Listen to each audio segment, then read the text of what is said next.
Voilà, nous allons prendre la Bible dans l'Épître de Paul aux Galates, Galates chapitre 3, le verset 15 à 26. Galates chapitre 3, le verset 15 à 26. Frère, je parle à la manière des hommes, une disposition en bonne forme, bien que faite par un homme, n'est annulée par personne et personne n'y ajoute. Or, les promesses ont été faites à Abraham et à sa postérité. Il n'est pas dit et aux postérités, comme s'il s'agissait de plusieurs. Mais en tant qu'il s'agit d'une seule, et à ta postérité, c'est-à-dire à Christ. Voici ce que j'entends. Une disposition que Dieu a confirmée antérieurement ne peut pas être annulée, et ainsi la promesse rendue vaine par la loi survenue 430 ans plus tard. Car si l'héritage venait de la loi, il ne viendrait plus de la promesse. Or, c'est par la promesse que Dieu a fait à Abraham ce don de sa grâce. Pourquoi donc la loi, elle a été donnée ensuite à cause de transgression, jusqu'à ce que vienne la postérité à qui la promesse avait été faite. Elle a été promulguée par des anges, au moyen d'un médiateur. Or, le médiateur n'est pas médiateur d'un seul, tandis que Dieu est un seul. La loi est-elle donc contre les promesses de Dieu? Loin de là, si était donnée une loi qui puis procurer la vie, la justice viendrait réellement de la loi. Mais l'Écriture a tout renfermé sous le péché, afin que ce qui avait été promis fût donné par la foi en Jésus-Christ à ceux qui croient. Avant que la foi ne vienne, nous étions enfermés sous la garde de la loi, en vue de la foi qui devait être révélée. Ainsi, la loi a été comme un pédagogue pour nous conduire à Christ, afin que nous fussions justifiés par la foi. La foi étant venue, nous ne sommes plus sous ce pédagogue, car vous êtes tous fils de Dieu par la foi en Jésus-Christ. Vous tous qui avez été baptisés en Christ, vous avez revêtu Christ. Il n'y a plus ni juif ni grec, il n'y a plus ni esclave ni libre, il n'y a plus ni homme ni femme, car tous vous êtes un en Jésus-Christ. Et si vous êtes à Christ, vous êtes donc la postérité d'Abraham, héritier selon la promesse. Amen. Alléluia. Voilà, nous allons poursuivre notre sujet que nous avons entamé le dimanche dernier. La semence d'Abraham, héritier selon la promesse d'un testament. Alléluia. Amen. Voilà, ce matin nous allons revenir sur certains points de notre sujet, pour mieux l'éclaircir, pour mieux l'approfondir, pour que la parole se fasse chère en nous. Alléluia. Et nous aussi dans la parole. Amen. Voilà, nous on dit donc que le sujet était la semence d'Abraham, héritier selon la promesse d'un testament. Alléluia. Et testament c'est différent des alliances. Testament c'est pas alliance. Testament c'est disposition. Ce qu'on fait avant quelque chose. Voilà, notamment ce que le testateur fait avant, les dispositions que le testateur prend avant sa mort. Et ça on appelle testament. Tu comprends mon frère, ma soeur? Amen. Donc le testateur avant sa mort prend ses dispositions, ok, relatifs à ses biens. Parce qu'il a des héritiers, il a des enfants, ok. Maintenant comme il sait qu'il va mourir, il faut qu'il prenne ses dispositions pour garantir amen, l'héritage de ses héritiers. Voilà, notamment qui va devenir son successeur sur ses biens. Si c'est un chef d'entreprise, s'il a champ, peu importe ce qu'il a, mais qui va devenir son successeur? C'est-à-dire lequel de ses enfants? Lequel de ses enfants va devenir le père, le nouveau père, et qui va maintenant gérer ses biens, et qui va maintenant répartir ses biens? Lequel de ses enfants? Donc il doit avoir un testament. C'est ça qu'on appelle disposition. Le mot qui est ici là, disposition. Le verset 15. Frère, je parle à la manière des hommes. Une disposition en bonne forme, bien que faite par un homme, n'est annulée par personne et personne n'y ajoute. Dans certaines versions, à la place des dispositions, on écrit alliance. Mais une alliance n'est pas une disposition. Non. Ça dit dans la Bible, les traducteurs de la Bible, par moments, ont fait des fautes. Dans la traduction. Oui. Parce que le mot grec qui est relatif à alliance et testament, c'est le même mot. Donc souvent, il y a une confusion, puisque c'est le même mot. Voilà, c'est le même mot. Mais nous au-delà de l'écriture, nous avons l'esprit pour comprendre qu'une disposition n'est pas une alliance, mais une disposition, on parle de disposition, on parle de testament. Hein? Parce que alliance, ça n'est pas quelque chose qu'on fait avant. C'est pas ça. Non. Alliance, ça veut dire que si moi je rentre dans une alliance avec un homme, avec une femme, ce n'est pas avant. En même temps, on est rentré dans l'alliance, en même temps, on commence à respecter. On n'attend pas la mort de quelqu'un. Non. Non. Amen. Voilà. Donc il faut faire la différence. Alors que le testament, c'est disposition qu'on prend avant la mort de quelqu'un. Donc avant que la chose n'arrive, j'ai déjà écrit. Tu comprends mon frère? Ce qu'on doit faire, c'est déjà écrit. Hein? Et tant que je ne meurs pas, ce que j'ai écrit n'est pas valable. Alors que alliance là, dès qu'on écrit, c'est valable. C'est valable. On n'attend pas ma mort. Tu comprends mon frère, ma soeur? Amen. Maintenant le verset 17 dit, voici ce que j'entends, une disposition que Dieu a confirmée antérieurement ne peut être annulée et ainsi la promesse rendue vaine par la loi survenue 430 ans plus tard. Ok? C'est-à-dire, il est en train de dire qu'avant la première alliance, hein, la première alliance que Dieu a faite avec les hommes d'Israël sous le nom de l'Éternel Dieu, et les dispositions de cette alliance, c'est-à-dire le temple, les fêtes, le peuple, le sang, etc., mariage, 10 commandements, toutes les dispositions de cette alliance avant que cette alliance n'existe. Amen. C'est-à-dire avant que l'Éternel Dieu ne se révèle à Moïse pour lui parler, l'Éternel Dieu avait en vue quoi? Un testament. C'est avant, c'est pas après, non. Il faut bien comprendre ce qu'il est en train de dire. Ce n'est pas après la loi, c'est avant la loi. Et la loi est venue, c'est ce qu'il dit là, 430 ans plus tard, c'est là qu'il y a eu la première alliance. Donc avant la première alliance, il y avait déjà une disposition, testament. Ok? Le testament de qui? Même du testataire, l'Éternel Dieu. Amen. Ou Elohim. Tu comprends mon frère, ma soeur? Ça veut dire quoi? Ça veut dire quoi? Ça veut dire qu'avec le temps, l'alliance là, la première alliance là, est destinée à disparaître. C'est ce que ça veut dire. Il faut comprendre ce qu'il est en train de te dire. Ça veut dire qu'avec le temps, la première alliance là va disparaître. Hein? Pour laisser la place à quoi? Testament maintenant. Donc on va quitter alliance pour rentrer dans testament. Et dans le testament là, nous avons quoi? Une nouvelle alliance. C'est dans le testament la nouvelle alliance.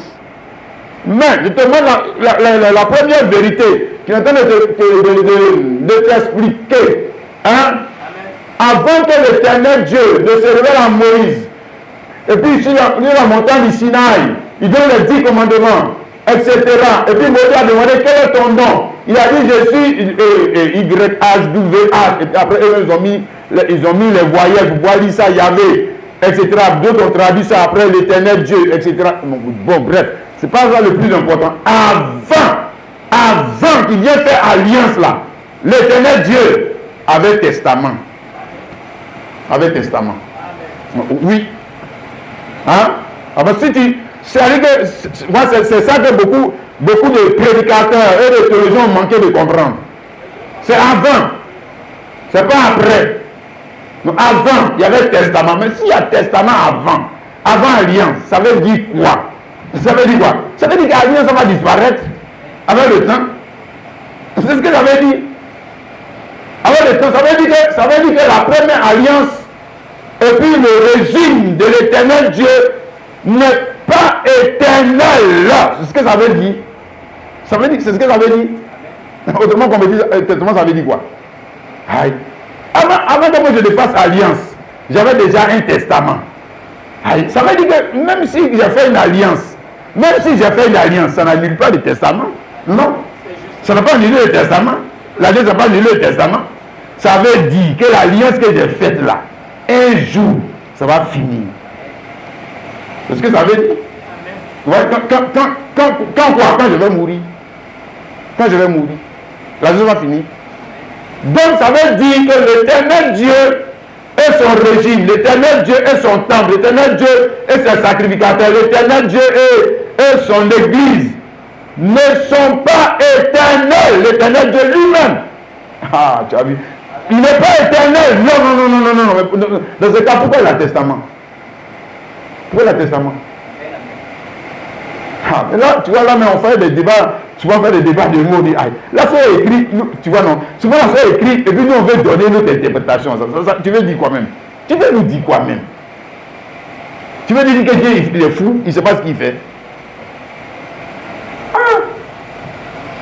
C'est pour ça qu'on a vu que dans la première alliance, ici dans Genèse 17, tout était écrit quoi? Perpétuel. C'était une alliance perpétuelle. Vous serez dans un pays, je lis ça pour toi, Genèse 17, le verset 7 à 8. J'établirai mon alliance entre moi et toi, entre tes descendants après toi. C'est-à-dire, et puis ce n'est pas mon testament. C'est quand Dieu parlait à Abraham, là, il ne parlait pas des tests. Ici, là, ce n'est pas testament. Non. Ce n'est pas testament. Il dit alliance. Entre moi et toi, entre tes descendants après toi, selon les générations, ce sera une alliance perpétuelle. Tu as vu ça? Donc c'est une alliance perpétuelle. Perpétuelle, ça veut dire que, par exemple, on a condamné quelqu'un à perpétuité. C'est pas éternellement. Tu ne peux pas être condamné éternellement. Tu es condamné à perpétuité. Mais si tu meurs, c'est fini. Si tu meurs là, c'est fini, c'est la mort on attend. Donc tout ce qui est perpétuel là, c'est la mort on attend. C'est la mort on attend pour passer à autre chose. C'est la mort on attend. Voilà, donc comme c'est perpétuel, c'est une alliance perpétuelle. Je te donnerai et à tes descendants après toi le pays que tu habites comme étranger, tout le pays de Canaan en possession perpétuelle. Tu vois, tout continue, perpétuel. Et j'ai dit que c'est dans cette alliance que tous les hommes, c'est pas seulement Abraham et puis les enfants d'Israël, Jacob, Israël, machin. Non, c'est dans cette alliance que tous les hommes qui sont nés du sexe sont. Tout le monde est là. Le mariage que tu as fait là, c'est éternel. La maison dans laquelle tu habites là, c'est éternel. La richesse que tu as là, c'est éternel. Non, c'est perpétuel. C'est perpétuel. La chose là, c'est à perpétuité. Un jour, ça va, tu vas perdre ça. Tu vas perdre ça. La mort va te prendre ça. C'est pour ça que on dit que cette alliance n'était pas sans défaut. Hein? Hébreu 8, le verset 7. En effet, si la première alliance avait été sans défaut, il n'aurait pas été question de la remplacer par une seconde. Tu vois, non? C'est-à-dire que tout est écrit même dans la Bible, c'est nous, on discute avec Dieu. Voilà, c'est nous, on discute avec Dieu. C'est nous, on ne comprend pas Dieu. Voilà, sinon l'alliance, tout ce qui est le fruit de cette alliance, le mariage, l'enfantement, la voiture, l'argent, tout ça, il y a défaut. Pourquoi? Parce que c'est perpétuel. La mort va prendre ça. La mort va prendre ça. Il faut rester dedans. Il faut dire que tu as quelque chose. Tu n'as pas encore eu la vraie chose. La vraie chose, comme on essaie de te montrer, est dans le testament. Et dans le testament. Et dans le testament. Comprends la parole, mon frère, ma soeur. Alléluia. Amen. Donc ça veut dire que si on revient ici dans Galates, ça veut dire que la loi de Moïse et la première alliance subsistait, parce que c'est perpétuel, subsistait jusqu'à ce que quoi, le testataire meure. Donc tant que le testataire ne meurt pas, on ne peut pas quitter cette alliance. C'est ça, non? Mais puisque tu peux rentrer dans le testament, donc la première alliance, tu ne peux pas la quitter. Donc on attend, qu'est-ce qu'on attend? On attend la mort du testataire. Donc tant que le testataire ne meurt pas, c'est pour ça que Dieu a donné, c'est pour ça qu'avant sa mort, Dieu a donné d'abord une première alliance. Tu vois, non? Bon, en attendant, comment on dit quoi? En attendant, il faut attraper ça. Il faut attraper ça. Voilà, il faut attraper ça. En attendant, il faut attraper ça. Mais la ce qui t'a donné, c'est perpétuel. En attendant, il faut attraper ça. Attrape ça. Hein? Voilà, mais ce n'est pas éternel. Mais ce n'est pas éternel. Non. Voilà, donc il a donné la première alliance en attendant qu'il y ait un testament. Et le testament, lui, ne pouvait pas être connu. Ne pouvait pas être révélé. C'était encore un mystère. Hein? Comprends le frère et la soeur. Donc le testament, lui, c'est le mystère. C'est le licelet des 7 sceaux. C'est le licelet des 7 sceaux. C'est Christ. Lui, c'est le mystère. Pour l'instant, tu as alliance. Alliance d'aller dans le pays, de produire le fruit du pays, toi-même avoir enfant, produire de l'argent, produire fruit du cacao, produire fruit de... Voilà, ça là, c'est alliance. Et puis c'est première alliance. C'est pour tous les hommes, les chrétiens ne sont pas, on va dire quoi, ne sont pas favorisés. Non, c'est pour tous les hommes. C'est pas ça qui fait la différence entre toi et un païen. C'est pas la première alliance ou le fruit de la première alliance qui fait de toi, qui marque une différence entre toi et le païen. Mais ça, c'est le faux pasteur qui va nous enseigner un faux évangile. Un faux évangile. L'alliance du sexe, là, l'alliance du sexe t'introduit dans un pays naturel. Tu es américain, ça t'introduit en Amérique. Tu es français, ça t'introduit en France. Tu es italien, ça t'introduit, tu es israélien, ça t'introduit en Israël. Ça t'introduit dans un pays. Et puis tu vas avoir l'héritage relatif à ce pays, fructifier le fruit du pays. Mais ce n'est pas l'alliance éternelle. C'est pour ça qu'il y a la mort des dents. C'est pour ça qu'il y a la mort des dents. Comprends la parole. Chrétien, si c'est à cause de ça, si c'est à cause des fruits de la première alliance, quand tu viens à Jésus, tu seras déçu. Tu seras déçu. Tu seras déçu. Parce que tu as mal compris. Tu as mal compris. Tu seras déçu. Très déçu. Oui, parce que le jour où tu vas faire le mariage, tu vas faire quoi? Le jour que tu vas faire la maison, on va faire comment?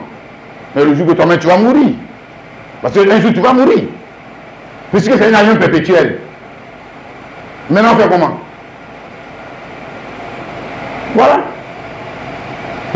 Nous-mêmes on a une autre compréhension. On a une autre compréhension de la relation avec Jésus-Christ. Avec Jésus-Christ. Hein? Donc, avant que je te montre, avant que le testament ne soit ouvert, on ne peut pas ouvrir même un testament tant que le testateur ne meurt pas. Tu ne sais pas ça. Tu ne sais pas ça. Testament de quelqu'un, tu ne peux pas ouvrir ça même. Avant que lui ne meure. Et puis toi, tu as ouvert. Tu es qui? Je n'ai pas dit ouvrir même pour changer les choses dedans. Ouvrir même pour prendre connaissance du testament. Toi-même, tu es qui? Toi, tu es qui? Le notaire même quand quelqu'un m'a donné le testament, est-ce qu'il peut ouvrir? Il peut ouvrir pour regarder? Non. C'est la mort du testataire. Pourquoi tu ne sais pas ça? C'est la mort du testataire qui donne le droit d'ouvrir le testament. Ce que le monsieur a écrit là. Et puis on va connaître là. Et puis maintenant on va lire ça, tous les enfants vont voir. Autrement, quand même, imagine-toi. Le testament est déjà connu. Moi je sais que c'est moi qui suis, mon papa Daniel, je sais que c'est moi qui suis votre nouveau papa. Mais je sais que je peux tuer le monsieur. Puisque je sais que c'est moi qui suis l'héritier. Si je sais que c'est moi sur le Dieu, puis il dit, il ne meurt pas. Moi, je le tue. Je le tue. Ah oui. Tu crois que l'homme ne peut pas faire ça? C'est ce que toi tu crois. Enfant, il ne peut pas faire son papa. C'est ce que toi tu crois. Oh, c'est que tu connais mal l'homme. Tu connais mal l'homme. Il n'a qu'à connaître ce qui est dans le testament. Tu vas voir ce qu'il va faire. Tu vas voir son comportement. Hein? Voilà, Colossiens chapitre 1, le verset 26 à 27. Le mystère caché de tout temps et dans tous les âges, mais révélé maintenant ces saints à qui Dieu a voulu faire connaître quelle est la vraie richesse de ce mystère parmi les païens, à savoir Christ en vous, l'espérance de la gloire. Donc on parle de ce mystère. Le mystère est relatif au testament. C'est ce que nous sommes en train de t'expliquer. Le mystère est relatif au testament. Parce que tant que le testataire ne meurt pas, le testament est un mystère. Donc on sait qu'il y a un testament. On sait qu'il y a un testament. Mais qui sont les ayants droit? On ne sait pas. On ne sait pas. Oui, on ne sait pas que. Tu sais pas que peut-être même toi tu dis que tu es. On va dire que tu es grand frère alors que toi-même là on t'a déshérité, on t'a donné ça au petit frère. Non, tu ne sais pas. Ah, si, il y a des papas qui font ça. Si, il fait ça. Il te voit en bizarre, tu ne le respectes pas là, il ne te met pas grand frère. Et puis tu vas voir dedans. Oui, il fait ça. Donc, c'est ce qu'il a dit là. Donc le mystère était caché dans l'éternité, le mystère était caché. Dans tous les âges et dans l'âge de la loi de Moïse, le mystère était caché. Parce qu'on ne peut pas connaître le mystère relatif au testament tant que le testataire ne meurt pas. Non, on ne peut pas connaître.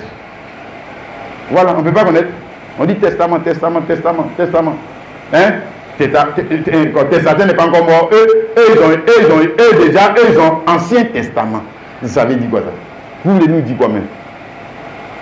Testataire là, il n'est pas mort. Vous ne pouvez pas me dire que c'est le bœuf là qui était testataire. Vous n'avez pas me dire ça. Vous n'avez pas me dire que c'est Abraham qui était le testataire. Vous n'avez pas me dire que c'est Moïse qui est le testataire. Regardez. là, ça devient ridicule. Moïse, donc c'est la mort de Moïse qui nous a donné le testament. Ou la mort d'Abraham. C'est ça qui nous a donné le testament. Ou bien la mort d'Adam. C'est la mort d'Adam qui t'a donné le testament. Non, le testataire, c'est ça que Paul essaie d'expliquer ici là. Le testataire, c'est Dieu, c'est Dieu. Mais Dieu sous quel nom? Quand il faisait son testament, il avait quel nom? Voilà, l'Éternel Dieu, Elohim, Jéhovah Jireh. Voilà, et puis il avait testament. Voilà, on se dit, dès lors qu'il a testament, ça veut dire que toutes les alliances qu'il va faire sous ce nom-là doivent disparaître. Ou bien c'est qu'il y a un problème, nous, dans notre tête, mais on est allé à l'école, mais on ne comprend pas bien ce testament, ce que ça veut dire. C'est ce qu'on ne comprend pas. Mais ce que tu ne comprends pas, ce que ça veut dire. Moi, j'ai fait l'alliance sous le nom de Kwaku Daniel. Ça veut dire qu'un jour, Kwaku Daniel va disparaître, et puis c'est son enfant qui est aussi Kwaku qui va prendre le relais. Tu ne sais pas ça. C'est pas que c'est ce que ça veut dire. Le nom et la figure de Kwaku va changer avec le temps. Tu ne sais pas ça. En plus que j'ai déjà un testament. Ça veut dire que j'ai préparé mon successeur à me succéder à la tête de cette entreprise, à la tête de cette famille. Voilà. Donc maintenant, je ne peux pas écrire mon testament avant, et puis maintenant, je suis dans une alliance avec mes enfants. D'ailleurs, comment j'écris mon testament, mais je suis quand même dans une alliance avec mes enfants, puisqu'il y a relation. Il y a relation. Alliance, ça veut dire relation. C'est pas moi qui les ai mis au monde. Donc, on est dans une première alliance. N'est-ce pas? Ça veut dire que la première alliance ça va finir. Oui, puisque le roi maintenant mon successeur. Donc, on commence une seconde alliance. Avec mon successeur, c'est une seconde alliance. Ce n'est plus la même alliance, monsieur. Non. C'est une nouvelle alliance. Parce que mon successeur là, lui aussi, il est héritier. Voilà, il est mon héritier. Voilà. Et puis maintenant c'est à lui que vous devez vous adresser. Vous les autres enfants là, adressez-vous à lui. C'est lui. À qui j'ai donné tout le pouvoir d'agir maintenant au nom de Kwaku. Voilà.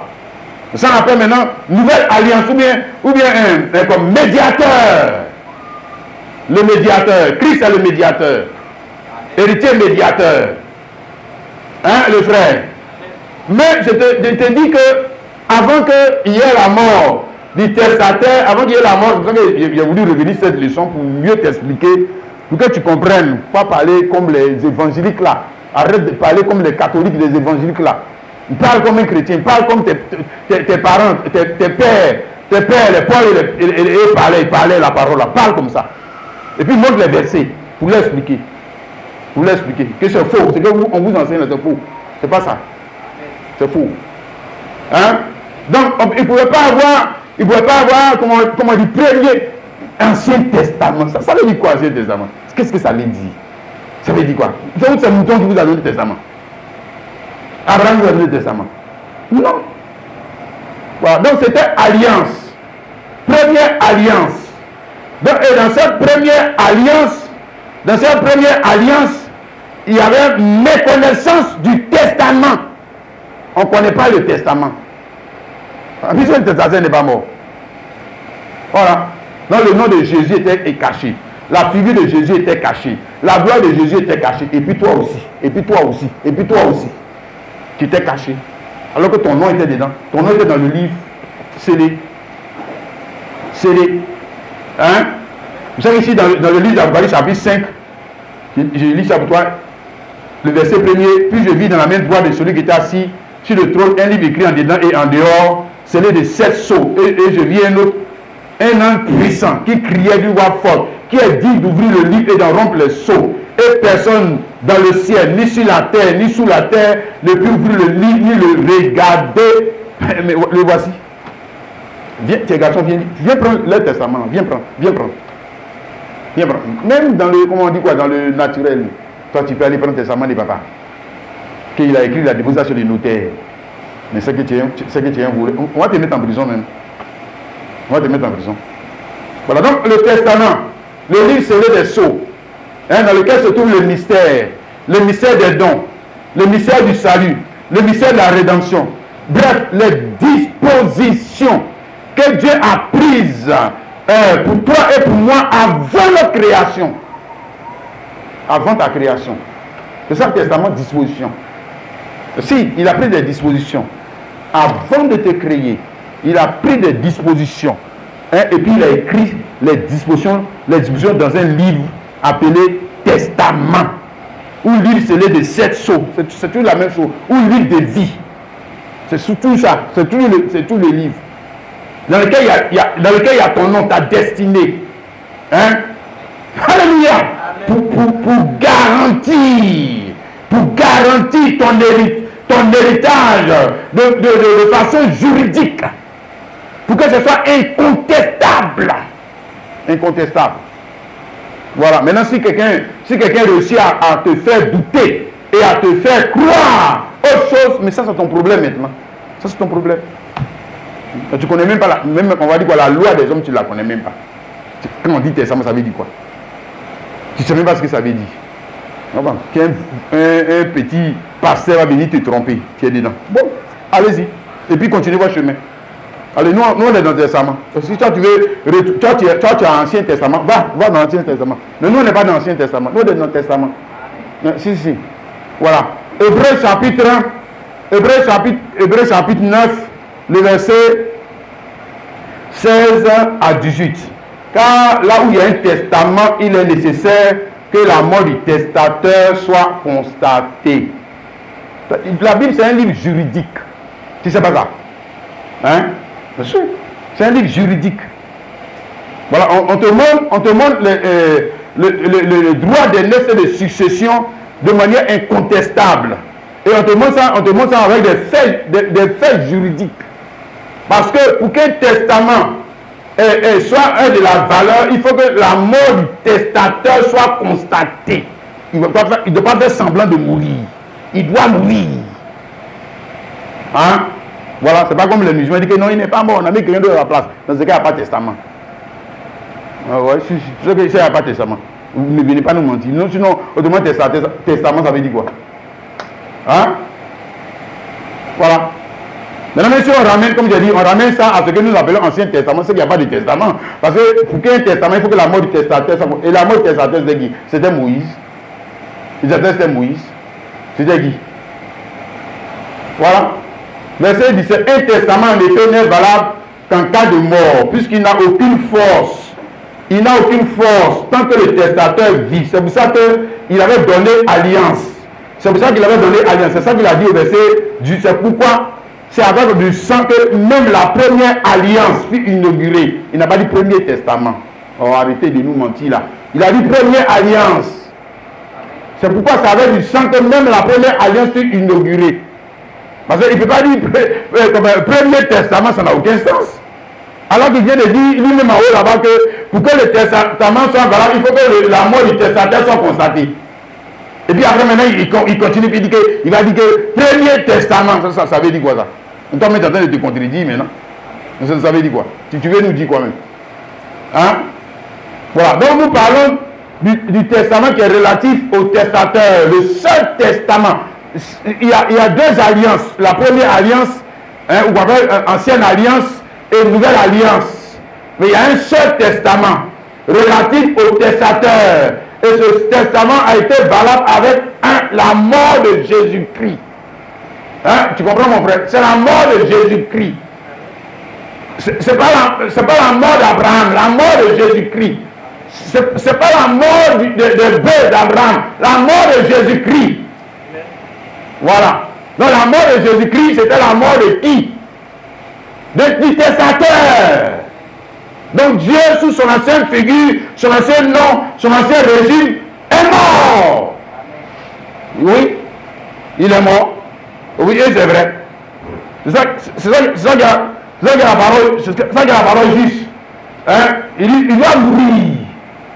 Bon, maintenant, celui qui est un philosophe dit que Dieu ne peut pas mourir. Et puis il a des amants. Maintenant, il faut qu'on t'explique. Dieu est mort, ça veut dire quoi? On t'explique maintenant. Hein? Romains chapitre 7, verset 4. De même, mes frères, vous avez été par le corps de Christ mis à mort, ce qui concerne la loi. Donc, par le corps de Christ, Christ mourant à la croix, c'est la loi qui mourait. L'ancienne alliance mourait. Dieu sous son ancienne figure mourait. Le temple est mort. L'agneau là est mort. Les sacrificateurs morts. Ça veut dire, ils ont disparu. Disparaître, c'est fini. Mais c'est ça qu'il avait déjà dit non, à l'avance. Quelqu'un qui a un testament avant de donner une alliance, ça veut dire quoi? C'est que l'alliance va mourir. C'est que ce qu'il avait sous ce figure va mourir. Voilà, maintenant quand Jésus-Christ vient sur la croix pour mourir, c'est la mort de Dieu sous son ancienne figure. Avec sa loi, son régime, mort. Hein? Voilà. Vous avez été par le corps de Christ mis à mort ce qui concerne la loi pour que vous apparteniez à un autre. Pour que vous apparteniez à un autre, celui qui est resté des morts, afin de nous porter des fruits pour Dieu. Voilà. Donc mort de Dieu sous son ancienne figure. Et nous aussi, comment le voir, pour pouvoir bénéficier du testament, nous devons croire que nous sommes aussi morts. Nous sommes aussi morts. Tout ça est l'ancienne figure, oui, l'ancienne figure de Daniel. Oui, c'est ça, c'est ce que ça veut dire. Toi aussi, tu as une ancienne figure, non? Voilà. Meurs. Voilà, avant de mourir. Meurs ou renonce. Hein? Bon, mort de Jésus, maintenant résurrection de Jésus, c'est la renaissance de Dieu. Donc Dieu qui meurt sous une ancienne figure et Dieu qui ressuscite sous une nouvelle figure. Voilà. Donc il passe d'une figure à une autre. Ah ouais? C'est toujours Dieu. Voilà, comme je l'ai expliqué moi avec mes enfants. Donc au bout d'année, quand ils meurent, de toute façon, c'est ce que j'ai dit une fois ici là. La naissance d'un enfant, c'est la renaissance du même personnage. Et ça aussi, il faut comprendre. Parce que quand tu mets ton enfant au monde là, c'est toi encore qui es revenu. Oui, tu vas voir, s'il ne va pas avoir le même comportement que toi. Tu vas voir. C'est toi qui es revenu. Voilà, donc, mort de Kwaku Daniel, c'est l'ancienne figure de Kwaku qui disparaît. Maintenant, le petit là, que j'ai dit, mon successeur là, mon successeur, c'est Kwaku Daniel encore qui est là. Voilà, c'est une nouvelle figure. C'est lui toujours. Le voici. Maintenant, il ne s'appelle plus Kwaku Daniel, maintenant tu connais son nom, non? Voilà. Oui, parce qu'il va signer, il signe les chèques en son nom. Si, je lui ai donné le pouvoir de le faire. Il signe les chèques en son nom. Il ne signe pas les chèques en mon nom, à moi, non. Il signe les chèques, lui en son nom. Hein? Voilà. Donc, mort de Jésus-Christ, mort de l'ancienne figure de Dieu, résurrection de Jésus-Christ, résurrection, hein? C'est-à-dire Dieu passe d'une figure à une autre. Et dans cette nouvelle figure, il est numéro 1, héritier. Ouais, dans son testament là. Dans son testament, c'est son fils. Si c'est son fils Jésus-Christ qui est héritier. C'est lui qui est héritier. Jésus-Christ l'a engendré. Ça veut dire que Jésus-Christ, c'est la renaissance de Dieu. C'est la renaissance de Dieu perfectionnée. Parce qu'il ne va pas fermer ce que son père. Non.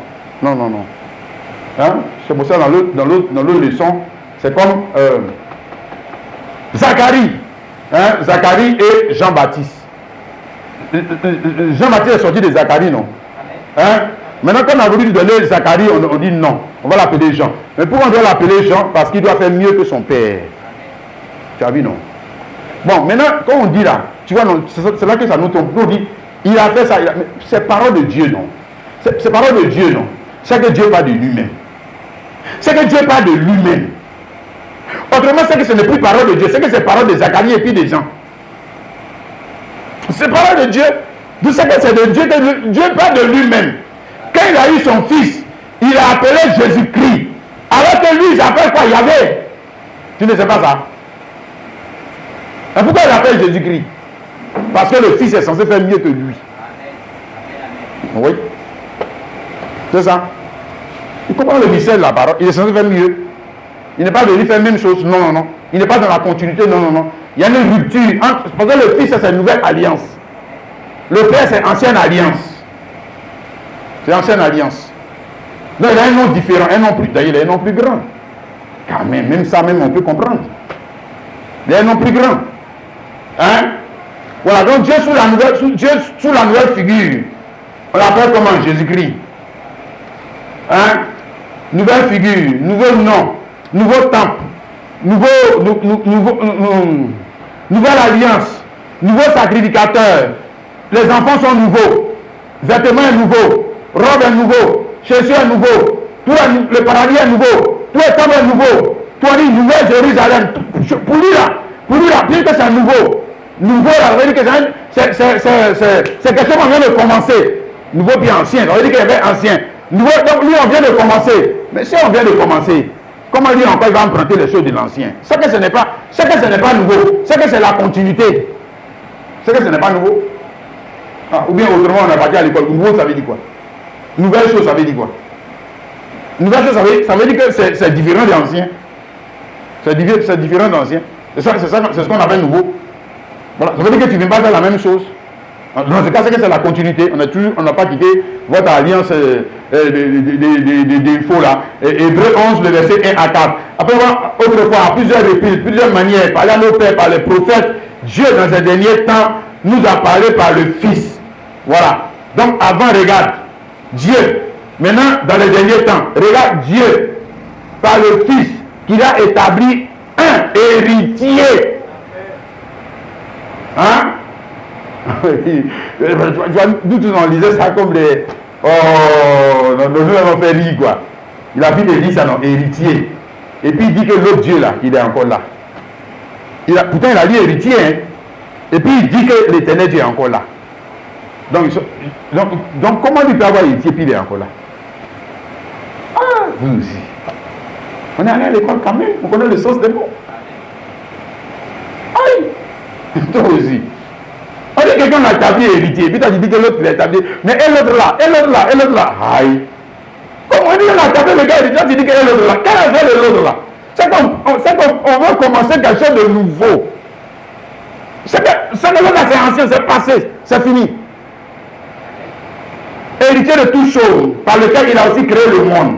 Et qui étant le restant de sa gloire et l'empreinte de sa personne, soutenant toutes choses par sa parole puissante, a fait la purification des péchés et s'est assis à la droite de la majesté divine dans les lieux très hauts, devenant d'autant supérieur aux anges qu'il a hérité d'un nom plus excellent. Lui, son nom est plus excellent que le nom de qui? Le nom de son père. Le nom de son père.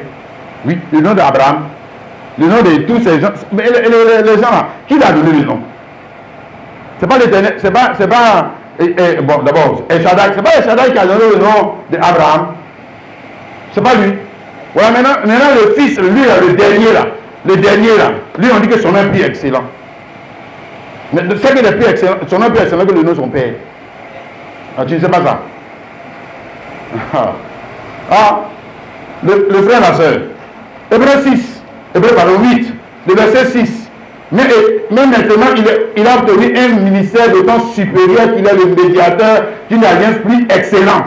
Pour lui, là, c'est excellente, excellente, supérieure, excellente, supérieure, excellente. Voilà.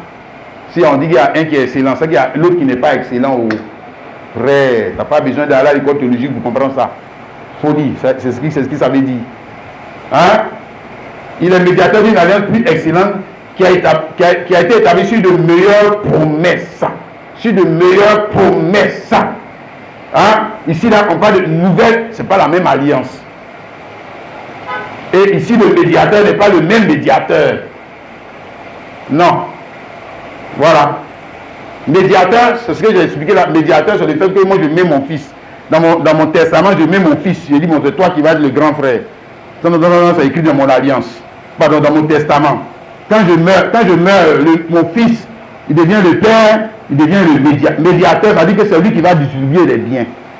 C'est ça le médiateur. C'est lui qui va distribuer les biens. Ou en d'autres termes, c'est à lui qu'il faut s'adresser. Adresse-toi à lui. C'est ça le médiateur. Voilà. Il faut t'adresser à lui. Et il dit que non, moi je ne fais rien avec lui là. Moi je vais aller à Dieu. Mais on dit que le Dieu à qui tu veux aller là, il avait testament, monsieur, il n'est plus là. Il dit que non, c'est pas vrai. Bon, d'accord, va le chercher. Va le chercher. Si tu vas le trouver. Hein? Tu ne le vois pas dans le fils. Tu ne le vois pas dans son héritier. Et dans ses héritiers. Tu ne le vois pas. Tu ne le vois pas. Va le chercher. Où il n'est plus. Va, faut partir. Tu vas voir si tu vas le trouver. Hein? Regarde. Donc, nous on dit qu'avant le testament, hein, il y avait alliance. Alliance, c'est la circoncision parce que ça montrait la relation. Hein, la relation entre les hommes et Dieu. Ok? Tous les hommes sont dans cette alliance. Même si tu n'es pas circoncis, ça veut dire que c'est le sexe. C'est ce que ça veut dire. Hein? Ok? Et cette alliance avait les promesses. Et l'alliance, hein, je reviens encore dessus, ça veut dire que c'est les choses terrestres. C'est des choses terrestres. Donc si tu es ivoirien, tu es riche en Côte d'Ivoire ici. Si tu es américain, tu es riche aux États-Unis. Si tu es bon, tu n'es pas sur la lune, tu es sur la terre. Ok? Voilà, c'est relatif aux choses terrestres. Ok? Aux choses terrestres. Donc alliance perpétuelle. Si tu meurs, c'est fini. C'est fini. Ouais? Amen. Maintenant dans Dieu là, dans cette alliance de la circoncision, il y avait Dieu, dans leur façon d'adorer Dieu. Et c'est ce qu'il est dit. Hébreux 8, 6. Meilleure promesse. Donc pour eux là, c'était comment? C'était quelle sorte de promesse? L'alliance leur donnait droit, l'alliance du sexe là, ou de la circoncision leur donnait droit à vivre dans un pays, dans la présence de Dieu. Si puisque Dieu était, leur Dieu là, il était dans un pays, non? Tu ne sais pas ça? Il était dans un pays. Si, il était dans un pays, non? Il était dans un temple, non? Voilà, donc il rentrait dans la présence de Dieu. Tu comprends? Voilà, pour ce qui est des sacrificateurs, puisque c'est l'alliance du sexe. Donc, pourquoi les sacrificateurs peuvent rentrer là-bas? Puisque c'est l'alliance du sexe. Il faut mettre du sexe de Lévi. Si. Il faut être un Lévite, non? Ton papa est amené au monde comment? Pour que tu sois un Lévite. Donc, tu ne peux pas être un Kwaku et puis rentrer là-bas. Il faut être un Lévite. Donc, il faut sortir des reins de Lévi. Mais cette alliance donne droit, comme j'ai dit, à la présence de Dieu. Donc il rentre dans la présence de Dieu. Et puis il ne peut pas rester là-bas. C'est-à-dire qu'il rentre dans le temple là. Il ne peut pas rester là-bas. Non. Il rentre, il sort. Il rentre, il sort. Il rentre, il sort. Il rentre, il sort. S'il pêche, qu'il rentre, il meurt. Voilà des fois. Mais il y a des trucs comme ça. Ça, c'est pas vrai, ça. Ah. Voilà. Donc, c'est dans cette alliance que le premier homme et la première femme étaient, Adam et Ève. Même quand il n'y avait pas encore circoncision, c'est ce qu'on te montre. En fait, l'alliance de la circoncision a ramené l'homme là où Adam et Ève étaient. Je t'explique maintenant. Regarde. Sur Adam et Ève, ils étaient où? Ils étaient dans la présence de Dieu. Voilà. Hein? Quand on les a créés là, sans péché là, ils étaient dans la présence de Dieu. Ok? Suivi Genèse, tu vas voir. Regarde. C'est pour ça que quand ils ont péché, on les a chassés. Eux, on peut les chasser. On les a chassés. Oui.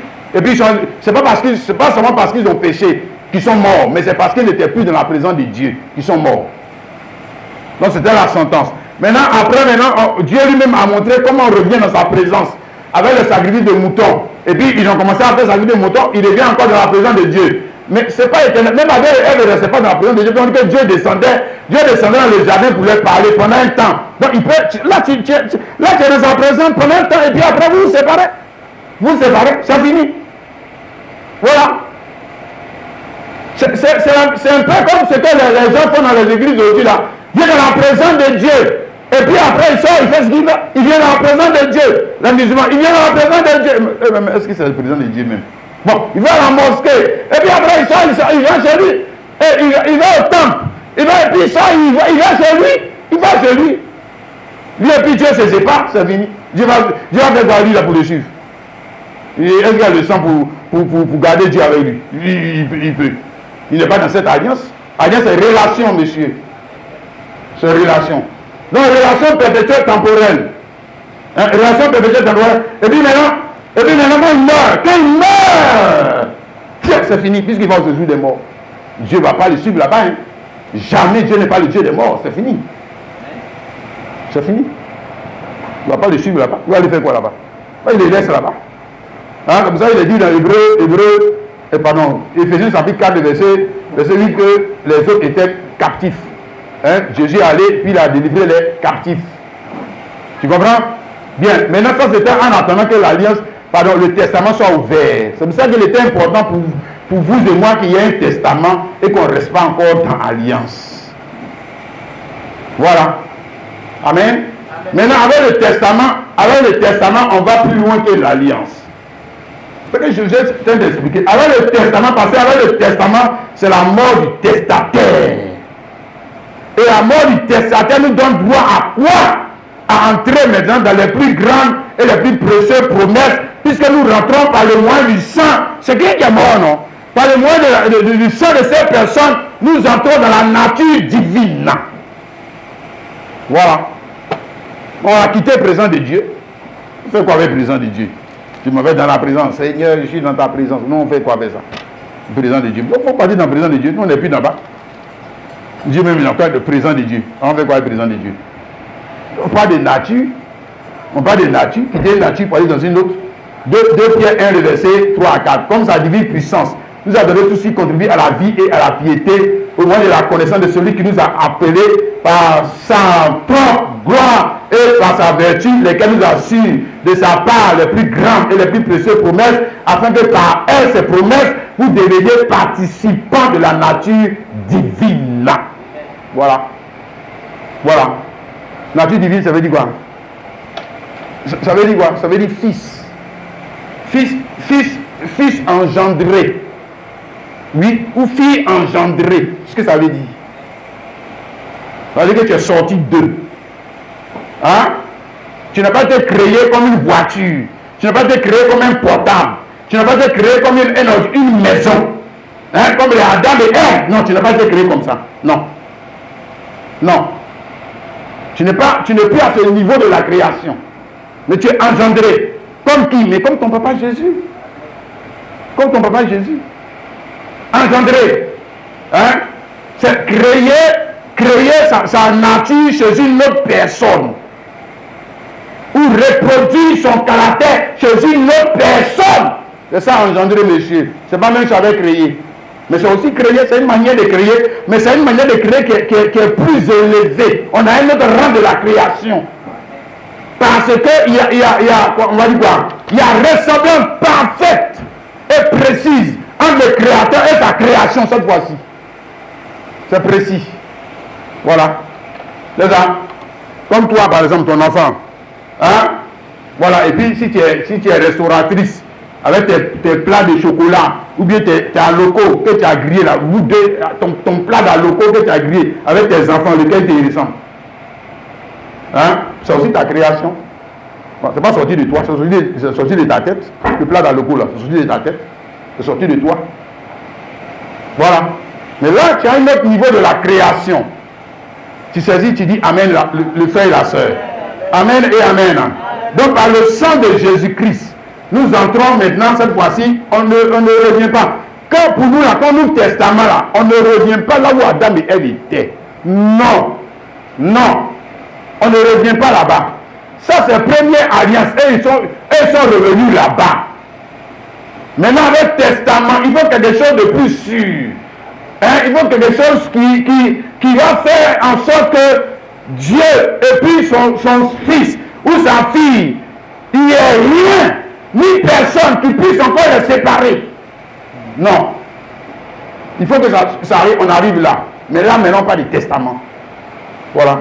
Là, on passe à un autre niveau de la parole. 1 Pierre 1, le verset 18 à 19, sachant que ce n'est pas par des choses périssables, par de l'argent, de l'or que vous avez été racheté, de la même manière de vie que vous aviez été de vos pères, mais par le sang précieux de Christ comme un agneau sans défaut. Donc ici on ne parle pas de sang des animaux, sang de je ne sais qui que ce soit, même toi-même ton sang, non pas du sang de Christ, comme un agneau sans défaut. Donc le sang sans défaut qui va produire quoi maintenant?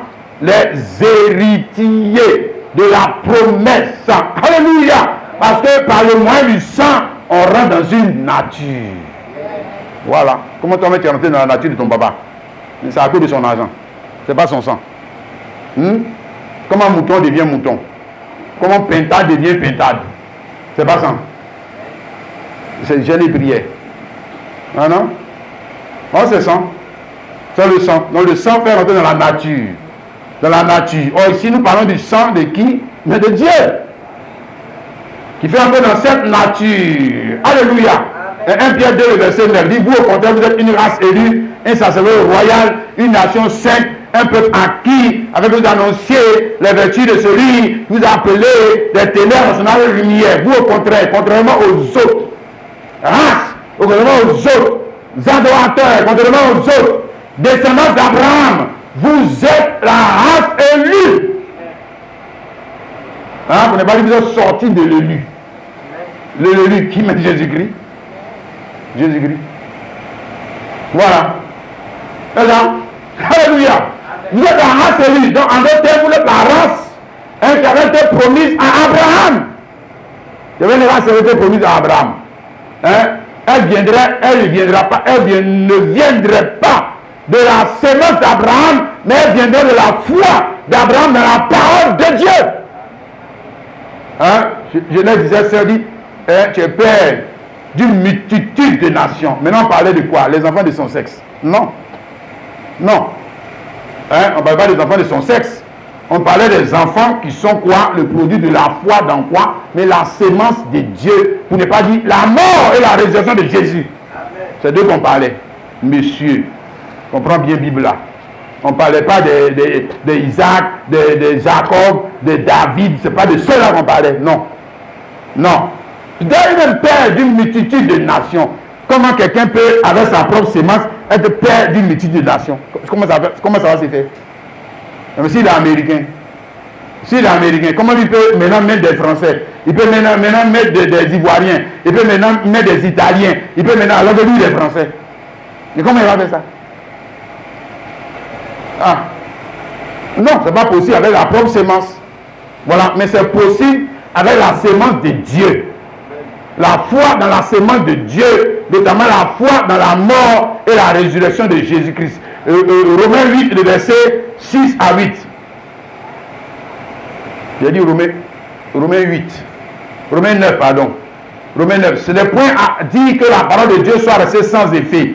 Car tous ceux qui descendent d'Israël ne sont pas Israël. Donc la parole de Dieu n'est pas restée sans effet, dans ce sens où tous ceux qui sont descendus d'Israël, du sexe d'Israël, du sexe d'Abraham, du sexe de Jacob, du sexe ne sont pas Israël, ne sont pas en d'autres termes la race élue. Non. Non. Parce qu'on ne parlait pas, ce que je t'explique là, on ne parlait pas des enfants qui allaient sortir des reins d'Abraham. Ce n'est pas d'eux qu'on parlait. Non. Voilà. Et pour être la postérité d'Abraham, ils ne sont pas tous ses enfants. Donc pour être la postérité d'Abraham, ils ne sont pas. Donc c'est comme s'il y a une contradiction. Mais s'ils sont postérité d'Abraham, c'est qu'ils sont tous ses enfants. Non, ils ne sont pas tous ses enfants, en ce sens que la promesse qui a été faite, c'est de ça qu'on parle. Le testament n'était pas relatif à tous les enfants, mais à une catégorie qui allait avoir le droit d'aînesse. Mais laquelle? Mais c'est que le produit de la foi. Pas les enfants de son sexe, non. Non. C'est ça que Paul dit que le testament était antérieur à la loi. Genèse 17, 5, c'était antérieur à la loi, non. Père de nation, c'était avant la loi. C'était avant la loi. Voilà. C'est-à-dire, verset 8, ce ne sont pas les enfants de la chair qui sont enfants de Dieu. Donc, ce n'est pas les enfants du sexe d'Abraham, enfants de la circoncision. Waouh, les gars, il allait lutter dans l'île avec les femmes là, tout faire. Non, c'est comme ça que Dieu fait enfant. Comme des animaux là, c'est comme ça que Dieu lui fait ses enfants. Toi aussi, quand même. Non. Donc, on ne parlait pas de ceux-là. Mais on parlait de ceux qui avaient le produit de la mort et de la résurrection de Jésus. Donc, mort du testataire qui allait croire que dans la mort de Jésus, il y a la mort du testataire. Résurrection de Jésus, il y a la renaissance de Dieu sous une nouvelle alliance. Ceux qui vont croire là, c'est d'eux qu'on parle. Donc on ne parle pas de tout le monde. Non. Donc, tous ceux qui... D'ailleurs, est-ce que les Juifs croient que le testateur est mort? Les Juifs croient ça. Ils vont dire ça, froulaille. Tu dis quoi? Il y avait Jérémie. Il meurt. Oh, oh, ils vont te lapider. Il va le dire quelque chose comme ça à un Juif. Même on va dire que c'est gâté. Hein? Voilà. L'intellectuel, païen chronique. Même on va dire quoi, dans l'église évangélique, est-ce qu'il croit que la mort de Jésus, c'était la mort d'un testataire? Est-ce qu'il croit en ça? Il dit que Jésus est mort. Ouais, Jésus est mort, mais Jésus est mort pourquoi? Il est mort pourquoi? Est-ce que Dieu, moi je te pose la question, est-ce que Dieu ne peut pas te pardonner sans que quelqu'un ne meure? Tu crois que Dieu ne peut pas faire ça? C'est ce que toi tu crois. Il peut te pardonner sans que quelqu'un ne meure. Hein? Si. Mais il veut te donner une alliance solide. Il veut te donner quelque... Parce que pardon sans que quelqu'un ne meure là, c'était déjà dans la première alliance. Il a essayé ça. Il nous a montré que ce n'est pas suffisant. Il y a des failles dans cette alliance. Il a essayé ça avec Adam et Ève, ça n'a pas marché. Tu ne sais pas ça? Si, il a essayé ça. Ça n'a pas marché. Il a dit, je vais prévoir quelque chose de plus solide. Testament. Voilà. Maintenant, ceux qui ont droit, les ayants droit, c'est de qu'on parle. C'est-à-dire qu'ils ont la foi d'Abraham. Hein? Ils sont le produit de la foi d'Abraham. C'est-à-dire que ce qu'Abraham a fait là, pour avoir Isaac, Abraham a fait quoi pour avoir Isaac? Il n'est pas seulement sorti avec Sarah, il a eu la foi dans la parole. Voilà. Il était mort, puis on a changé son nom. Hein? Abraham, et puis on a mis Abraham. Tu as compris ça, non? Donc il y a eu changement de figure, changement de nom, changement d'alliance. Ok? Maintenant, c'est ça qui est devenu parfait avec la mort de Jésus-Christ. Dieu change de figure, Dieu change d'alliance. Toi qui crois là, c'est de toi qu'on parlait. Toi qui crois pas, un incrédule, c'est que c'est pas de toi on parle. C'est pas de toi, tu n'es pas dedans. Donc, si tu vas à l'église, mais tu n'es pas dedans. Tu n'es pas dedans. Parce que le testament, ça veut dire quoi? Ah, pour aller même faire la réunion, on va dire qu'avec le notaire, tout ça, il faut croire que ton papa est mort. Ah ben sûr, il faut croire en ça. Hein, maintenant quand on va ouvrir le testament, et puis on va dire que c'est quoi d'autres profils qui est votre nouveau père, tu n'as pas commencé à bouder, mais pourquoi c'est pas moi? Pourquoi c'est pas moi? Et moi de l'attitude, pourquoi c'est le petit là que vous prenez? Pourquoi puis tu commences à faire par là? Alors c'est que tu ne crois pas en ton père. Tu es un incrédule. Mais tu contestes la décision de ton père. Tu dis pourquoi c'est Jésus-Christ? Pourquoi c'est Jésus-Christ? Hein? Pourquoi ce n'est pas Moïse? Pourquoi ce n'est pas Abraham?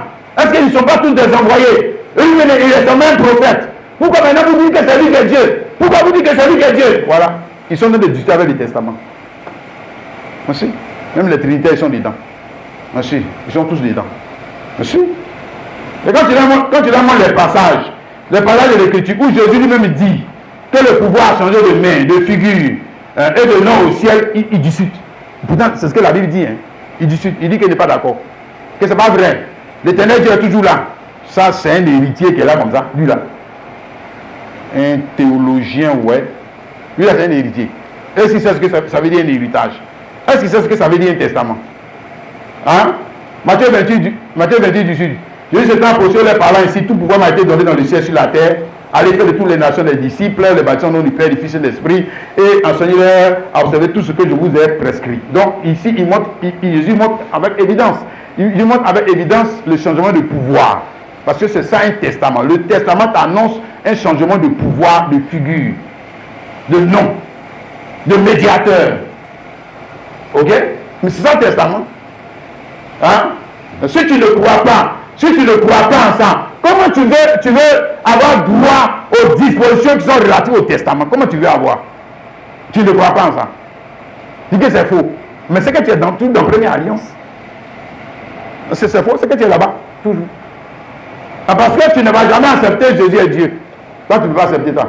Jésus est Seigneur, tu ne vas jamais accepter ça. Jésus est le nouveau médiateur. Toi, tu ne vas jamais accepter ça. Dis que nous tous sommes pris Dieu. L'essentiel, c'est de prier Dieu. L'essentiel, c'est de prier Dieu. Voilà, continue dans l'essentiel, c'est de prier Dieu. Continue, tu vas dans l'enfer.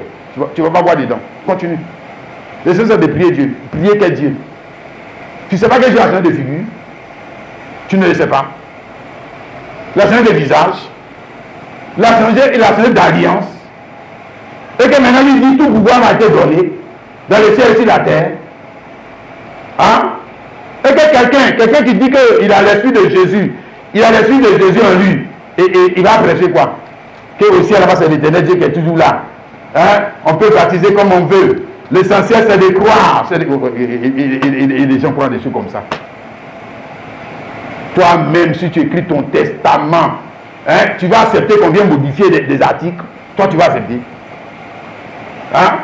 Toi-même, tu es un homme. Toi, tu ne deviens pas Dieu. Toi, tu vas accepter ça. Donc, du moins, si tu avais le pouvoir de revenir et de voir ce que tes enfants sont de faire, tu seras content. Ils ont modifié le testament. Ils ont changé les noms. Ils ont changé. Maintenant, les Branhamistes aussi sont venus. Et d'autres, maintenant, ils bâtissent au nom de Branham. Ils sont en train de changer toutes les dispositions du testament et les gens disent que ce n'est pas grave. Que l'essentiel, c'est de croire dans le cœur. Les gens disent des bêtises comme ça. Alors on parle d'une affaire juridique. D'une affaire juridique. Hein? Acte 2, le verset 34. Quand David est prêtre, ici c'est la prédication de Pierre. Pierre rempli du Saint-Esprit. Pierre a commencé à leur révéler. Matthieu 28, 18 à 20. C'est la même chose que Pierre est en train de dire ici. Le changement de pouvoir au ciel. Hein? Il dit, David n'est pas monté au ciel, mais il a dit lui-même, le Seigneur a dit à mon Seigneur, assieds-toi à ma droite. Donc David, dans le psaume 110, avait annoncé un temps où le pouvoir allait changer de main, de visage et de figure au ciel. David avait dit ça. Donc maintenant, quand lui, l'Esprit de Dieu est descendu sur lui, mais l'Esprit de Dieu là, va nous conduire toujours à bien citer la parole, à bien placer la parole. Toujours. Donc la première chose, il me retourne dans l'ancienne alliance pour leur montrer les dispositions déjà du testament. Hein? Il dit, le Seigneur a dit à mon Seigneur, assieds-toi à ma droite jusqu'à ce que pas de tes ennemis ton marchepied. Que toute la maison d'Israël sache avec certitude que Dieu a fait Seigneur et Christ. C'est Jésus que vous avez crucifié. Hein? Ouais, c'est Jésus que vous avez crucifié là. C'est lui qui a assis à la place de Dieu. Voilà, maintenant il ne veut pas dire comme nous là, tu blasphèmes. Tu blasphèmes. Tu dis quoi? Tu blasphèmes. Le gars que nous avons tué là. Tu blasphèmes. Non. Non. Jamais. Donc il doit leur montrer. Il ne va pas leur prêcher l'évangile. Croyez Jésus est mort pour vous. Croyez Jésus est mort. Mon frère christianisme, il expresse ça aussi. Tu ne sais pas ça. Tu ne sais pas ça.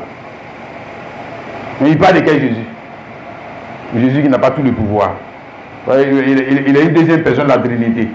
Et puis son père, il est toujours là. Et puis il y a un autre troisième encore avec Saint-Esprit. Lui aussi là. Les gens, ils ont divisé le pouvoir en trois. Tout le pouvoir n'est pas entre les mains du médiateur. Après avoir entendu ce discours, il dit le cœur vivement touché, il dit à Pierre et aux autres apôtres, en frère, que ferons-nous? Pierre leur dit, répentez-vous et que chacun de vous soit baptisé au nom de Jésus-Christ pour le pardon de vos péchés et vous recevez le don du Saint-Esprit. Donc, il a montré d'abord le changement de pouvoir, le changement de nom, et puis maintenant il a dit aux Juifs il parle, hein, il a dit, répentez-vous de quoi? De quoi? Mais de la première alliance. La figure de Dieu, parce que Dieu lui-même s'est repenti de ça. Maintenant, vous êtes qui? Vous ne voulez pas vous repentir? Vous êtes qui? Dieu lui-même est mort à ça. Mais vous êtes qui pour refuser de mourir aussi à ça? Vous êtes qui? Donc le baptême au nom de Jésus, c'est la mort. C'est la mort. La mort, l'homme qui meurt sous son ancienne figure et qui ressuscite aussi sous une nouvelle figure. C'est-à-dire c'est la même chose que Dieu avait déjà fait. C'est la même chose. Viens parler la parole. Comme Dieu vient faire la même chose. Ce n'est pas seulement de rentrer dans l'eau. Hein, tu rentres dans l'eau et bon, je sais pas quand tu es barré, tu ressors baptiste. Ça c'est quoi ça? Tu rentres dans l'eau, tu es bourreau, tu ressors branhamiste. Donc c'est ce que Jésus a dit de faire. C'est quoi ces absurdités là? Alors quand tu rentres dans l'eau, au moins, tu rentres dans l'eau là, tu rentres dans l'eau quelque chose. Maintenant quand tu ressors là, encore la même chose. C'est comme ça que Dieu lui-même l'a fait. Non, c'est que tu ressors avec un nouveau visage. Tu ressors avec un nouveau cœur. Tu ressors avec une nouvelle alliance, monsieur. Tu ressors maintenant avec une nouvelle manière de voir, de marcher. Et cette nouvelle manière de voir, de marcher, doit être relative à qui? Jésus-Christ. Monsieur, oui, tu dois marcher comme Jésus maintenant. Voilà. C'est ça. Alléluia. Est-ce que tu comprends la parole, mon frère, ma soeur? Amen et amen.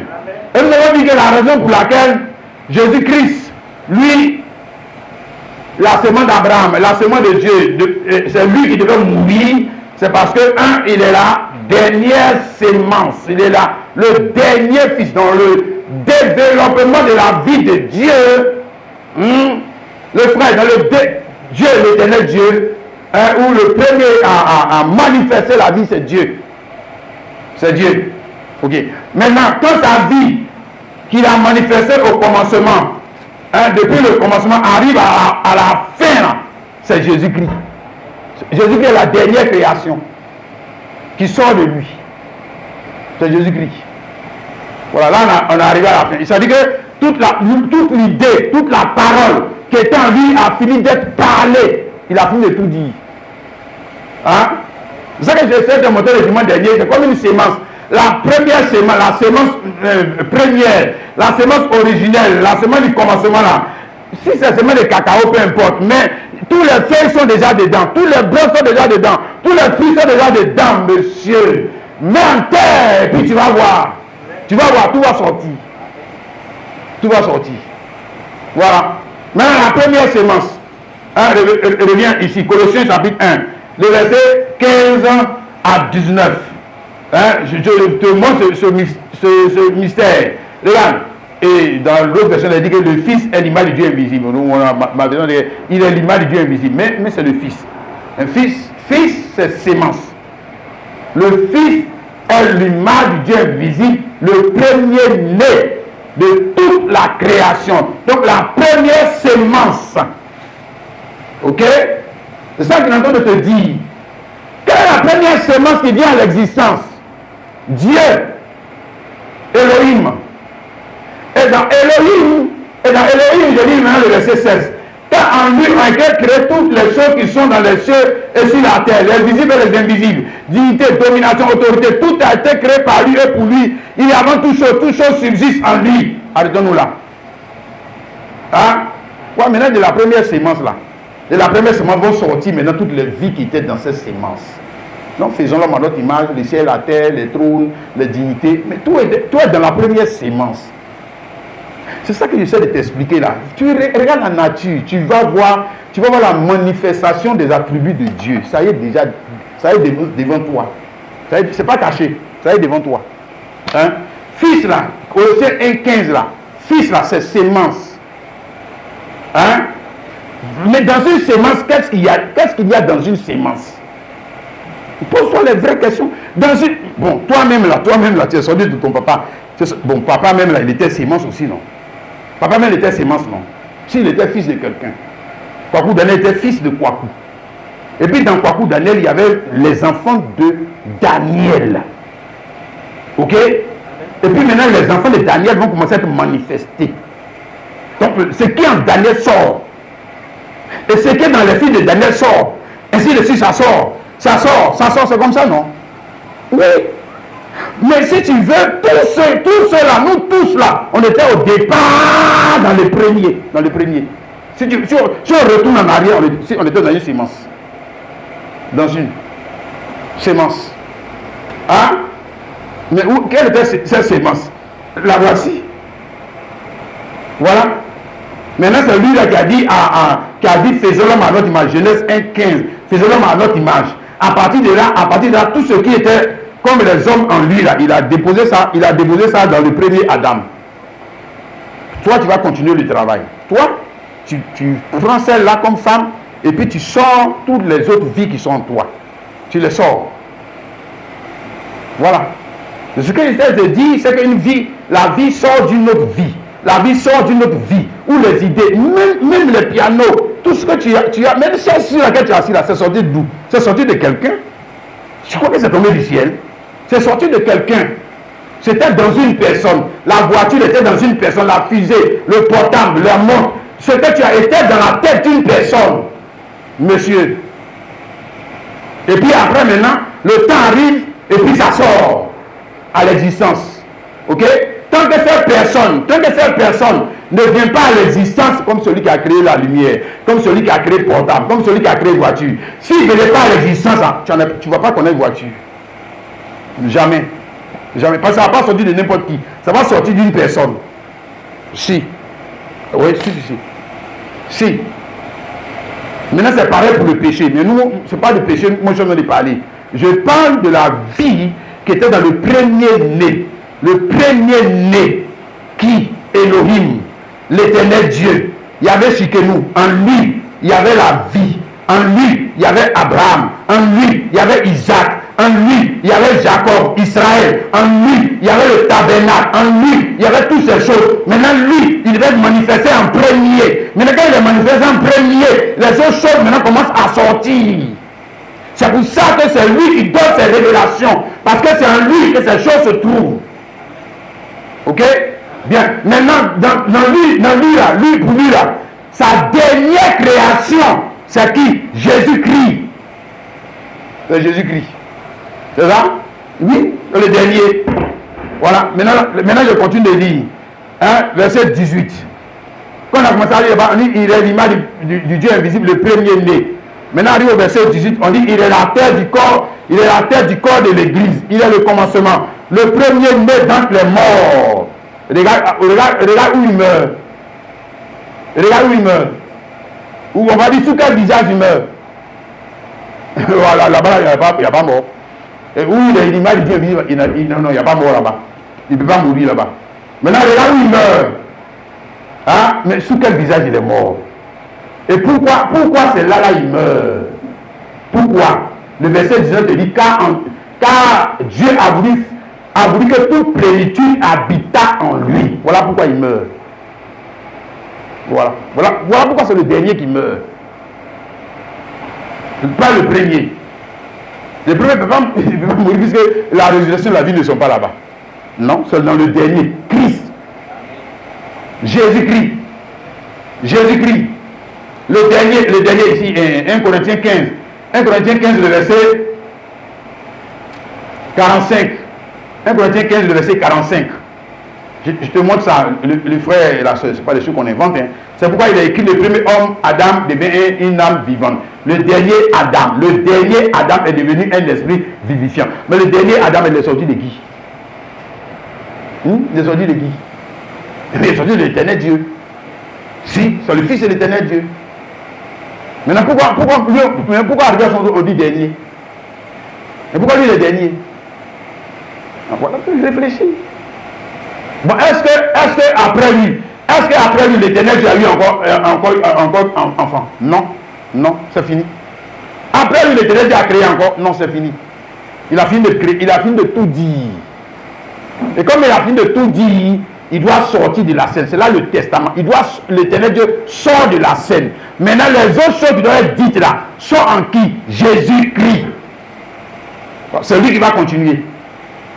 Mais c'était pas là, c'est comme toi et puis ton enfant, non? C'est comme toi et puis ton enfant. Comment quand tu sors de la scène, il y a des choses que tu avais voulu faire, que tu n'as pas pu faire, ton enfant va faire. Parce que tu lui as transmis, ce caractère, tu lui as transmis cette vision. Peut-être que tu ne le sais pas, mais c'est toi qui lui as donné. C'est toi qui lui as donné. C'est toi qui lui as donné. Mais toi, tu as reçu ça de qui? Remonte, tu vas voir. Ça va retourner jusqu'à Dieu. Tu vas voir. Ça va retourner jusqu'à Dieu. Donc Dieu voulait que ces choses arrivent. Pas par toi, mais par ton fils. Ou ta fille. Mais ton fils est en toi. Et maintenant il sort de toi pour réaliser le projet. Maintenant je te parle de Dieu et son fils Jésus-Christ. Quand il sort, quand il met Jésus au monde, il a fini de tout dire. Et maintenant c'est Jésus-Christ, le fils bien-aimé, en qui toi tu étais avant la fondation du monde, qui va commencer maintenant à sortir. Qui? Mais toi, tu vas sortir maintenant. Tu vas venir à l'existence. Hein? En tant que fils d'équipe de Jésus-Christ. C'est pas une question que ton papa. Hein? Voilà. Pour faire quoi? pour faire mieux que ceux qui étaient dans l'éternel Dieu. Pour faire mieux. Non, c'est pas pour faire la même chose. Hein. Voilà, pour faire mieux. Je vais expliquer ça par chose. Éphésiens chapitre 1, les versets 3 à 4. Béni soit Dieu, le Père de notre Seigneur Jésus-Christ, qui nous a bénis de toutes sortes de bénédictions célestes, spirituelles dans les lieux célestes en Christ. En lui, Dieu nous a élus avant la fondation du monde. En lui. Donc voilà le testament. C'est-à-dire que Jean, ce n'est même pas dans le temps que le testament existait. Le testament existait avant le temps. Avant le temps. Et Christ aussi était dans le testament avant le temps. Donc il y allait avoir un enfant qu'on appelle Jésus-Christ. Et maintenant les enfants qui vont sortir de Jésus-Christ, c'est eux qui vont faire quoi? C'est eux qui vont faire quoi? Mais c'est eux qui vont montrer au monde Dieu. C'est eux. C'est eux qui vont prêcher l'évangile. C'est eux les héritiers.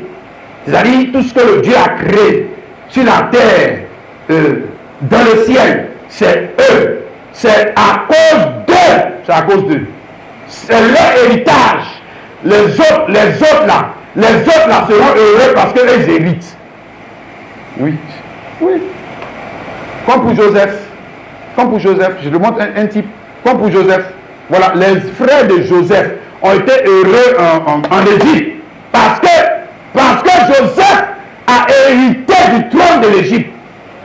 C'est à cause de Joseph, tu ne sais pas ça. Ouais. Si tant qu'il ne rentre pas dans sa promesse, ils vont galérer. Ils vont galérer. C'est la même chose pour toi. Je ne parle pas seulement de Jésus, je ne parle pas du pasteur. Je dis, tant que tu ne rentres pas dans ton héritage, tant que tu ne rentres pas dans ton héritage, il y a des gens qui ne peuvent pas connaître Jésus. Jamais. Jamais. Jamais de la vie. Tu ne peux pas connaître le mystère de Dieu. Parce que toi, tu es héritier pour faire connaître. Pour faire connaître quoi? La sémence dans laquelle il y a la vie. Toute la vie. Toute la vie. On n'avait pas encore fini dans Colossiens là. Hein? On a vu que toute la... Il a dit, il a fait habiter en lui toute la... Parce que Dieu a voulu faire... Je le viens. Colossiens 1, le verset 19. Car Dieu a voulu que toute plénitude habita en lui. C'est la dernière sémence. Il y a eu la première sémence, la première figure de Dieu. Maintenant, dans le développement, Dieu a continué de se développer comme un être qui grandit, comme une plante qui grandit, monsieur. Monsieur, pour donner le fruit. Le premier fruit de l'arbre de la vie, c'est qui? Jésus-Christ. Jésus-Christ. Voilà. Et comme dans le naturel, toute la vie se trouve dans le fruit. Toute la vie de la plante est dans le fruit. Donc toute la vie de Dieu est où? Et où? Dernière sémence, oui. Dernière, oui. Dernière, tu as toute la vie. Maintenant, quand ses enfants, quand il va commencer à voir ses enfants, donc toute la lui, toute sa vie est où? On sait que ça est dans ses enfants. Voilà. On te montre Colossiens 2, le verset 8. Ici, c'est le sujet, Colossiens, ça c'est le sujet de la sémence. Et comment nous avons été prédestinés, le mystère caché de tout temps, etc., avant les âges. Avant les âges. Donc, disposition, monsieur. C'est ça, disposition, non? Ouais, c'est avant. Disposition, c'est ce qu'on fait avant. Avant qu'il y ait le temps. Avant qu'il y ait le problème. C'est pour ça, tu vois, souvent nous, on tremble. Et Dieu, est-ce que Dieu m'en sorti? Et Dieu, qu'est-ce que ça va marcher? Est-ce que Dieu te donne un bonbon? Je veux dire que c'est humain. C'est humain. Mais je vais te dire, mon frère, ma soeur, qu'en tant qu'héritier du testament, avant que tu n'existes, Dieu avait pris des dispositions. Pourquoi? Pour que tu t'en sortes. Peu importe ce qui va arriver. Peu importe ce qui va arriver. C'est ça le testament, monsieur. C'est ça le testament, disposition. C'est pas alliance. Alliance, ça c'est quand tu es né, maintenant tu rentres dans l'alliance. Mais testament, c'est avant. Avant ta naissance. Hein? Voilà. Colossiens 2, verset 8 à 10. Prenez garde que personne ne fasse de vous s'apprend par la philosophie et par des vaines tromperies s'appuyant sur la tradition des hommes, sur les rudiments du monde et non sur Christ. Et non sur Christ. Mais Christ, le Christ ici, c'est qui? Le dernier Christ. Le dernier Christ. Voilà. Sinon, Élie aussi était Christ. David aussi était Christ. Et tout ça était Christ. Hein? L'éternel Dieu aussi était Christ. Nous parlons de qui? Le dernier Christ. Donc quand sa vie se développe et arrive au terme de son développement, tu as le dernier Christ. L'homme mortel, Jésus-Christ. Oh, c'est là-bas que la vie est. Ouais. Ouais, nous on a cru que c'était que les gars, c'était dans les choses puissantes, alors que c'est dans les choses faibles que Dieu a mis sa puissance. Ouais, c'est ça sa sagesse. Comment dire, il les a dribblés. Ah, si, il a dribblé tout le monde. Ah, si, il a dribblé tout le monde. Faux. Car en lui habite corporellement toute la plénitude de la divinité. Hein? Voilà. Tu vois, avant nous, nous l'avons fait voir. Là, comment nous on disait ça avant? On dit, tu as vu? C'est en Jésus qui est toute la plénitude de la divinité. Jean avait dit que la plénitude de la divinité était avec l'Éternel. Tu as vu, non? Maintenant, quand il a eu son fils, maintenant, il est venu donner ça. Jamais. Jésus est le dernier stade du développement de la vie de l'Éternel. Donc, quand l'Éternel se développe au dernier stade, ici, là, c'est pas encore parfait. Ici, oui, c'est parfait. Ouais, voilà. Il dit que regarde, quand il avait commencé, regarde comment il termine, sous quelle figure il termine. Maintenant, quand il termine ici, là, regardez, c'est lui là, c'est lui là, c'est lui là, c'est cette sémence-là que vous devez adorer. Mieux que vous devez cultiver. Que vous devez cultiver. La voici. Car il habite corporellement toute la plénitude de la divinité. Vous avez tout pleinement en lui. Là, vous avez tout pleinement en lui, la dernière sémence. Alléluia. Maintenant, quand cette sémence aussi est mise en thèse, ça que j'essaie d'expliquer encore le dimanche dernier, je vais revenir dessus. Hein, la dernière sémence. La dernière sémence, comme il y a toute la plénitude de la divinité en elle, c'est elle qu'on peut mettre en terre. Donc c'est elle qui peut mourir et ressusciter, puisque elle est la résurrection et la vie. Elle peut ressusciter. Mais l'Éternel ne peut pas. Il ne peut pas. Donc il ne peut pas mourir. Mais il avait un testament. Donc il va mourir. Mais il va mourir sous quelle figure? Jésus-Christ. Jésus-Christ. Voilà. La plénitude de la divinité est mise en terre. Hein? Jean 12, 24. Comme lui-même il a essayé de nous expliquer dans Jean 12, 24. Hein? Si la semence de blé, en vérité, je vous le dis, si le grain de blé qui est tombé en terre demeure, il reste seul. Mais s'il meurt, il porte beaucoup de fruits. Voilà, donc il parlait ici de lui. Hein? Voilà, la semence qui est mise en terre pour que le reste du programme, cette fois-ci qui est contraire au programme qui était dans l'Éternel Dieu, dans Elohim, mais le reste du programme soit manifesté. Voilà. Le reste du programme soit manifesté.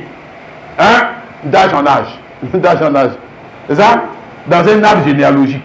Jésus-Christ a son arbre généalogique. Mais le reste du programme est là-bas. Hein? Où le reste de la vie, ce qu'il devait dire, ce qu'il devait faire, ça commence à sortir.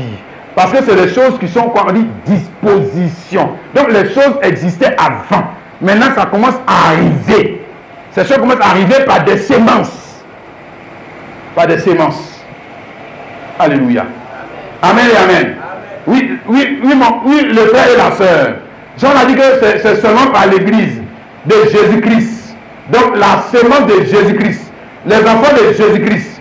Qu'on peut connaître de manière précise et correcte la sémence originelle, c'est-à-dire Jésus-Christ. Pour ne pas dire Dieu. Dieu est pleinement manifesté. C'est eux. C'est les seuls qui peuvent, si tu vas avec les autres, l'Éternel, il ne peut pas. Parce que la vie de l'Éternel n'était pas encore complètement manifestée. Donc ils avaient une partie de la vie, c'est comme dans une plante il y a des feuilles. Donc on dit que feuilles de manguier, hein, tronc de manguier. Et puis après maintenant on dit mangue. Voilà, donc la vie est dans la mangue. C'est pour ça que si tu mets la mangue en terre, tu auras encore des feuilles, tu auras encore la justification, tu auras encore la même vie, tu auras encore, mais perfectionné. Perfectionné. Ok? Éphésiens 3, le verset 8, a dit, à moi, qui suis le moindre de tous les saints, cette grâce a été accordée dans nos païens les richesses incompréhensibles du Christ.